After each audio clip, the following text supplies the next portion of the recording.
On se retrouve sur le parvis du complexe Vojvodina de Novi Sad, c'est Young Bowler numéro 29.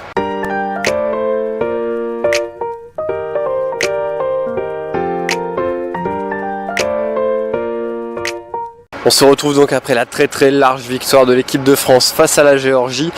Malgré tout, la première mi-temps n'a pas été évidente. La zone presse géorgienne a énormément gêné l'équipe de Bernard Faure, qui a seulement tourné avec 2 points d'avance à la mi-temps, 49-47.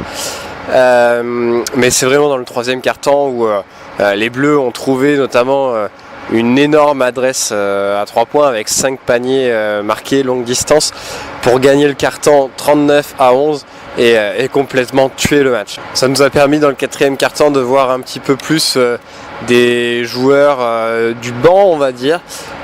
Et ce qui est quand même agréable, c'est que malgré tout, malgré les rotations, on voit qu'il n'y a pas forcément énormément de baisse d'intensité dans cette équipe et c'est ce qui va peut-être être intéressant sur l'ensemble de la compétition. Mon MVP aujourd'hui, c'est Louis Lesmond. Il termine notamment à 5 sur 9 à 3 points. C'est très clairement le shooter de cette équipe, mais il montre aussi de très bonnes capacités, notamment défensivement, où il est un moteur. Le dernier match de poule, c'est donc dès cet après-midi à 16h face à l'Estonie. L'Estonie qui a battu l'Italie lors de la deuxième journée de poule. Donc c'est vraiment le match pour la première place. C'est une rencontre qui semble relativement à la portée quand même de l'équipe de France. Malgré tout, il va falloir faire attention à notamment 2 joueurs très forts shooters.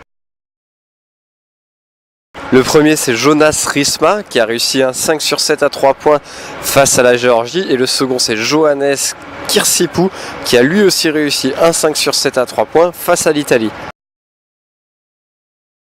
Il sera très important pour l'équipe de France de gagner cette rencontre. Ça permettrait d'éviter l'Espagne qui paraît vraiment l'épouvantail de cette compétition jusqu'en finale si les Bleus devaient aller aussi loin dans la compétition.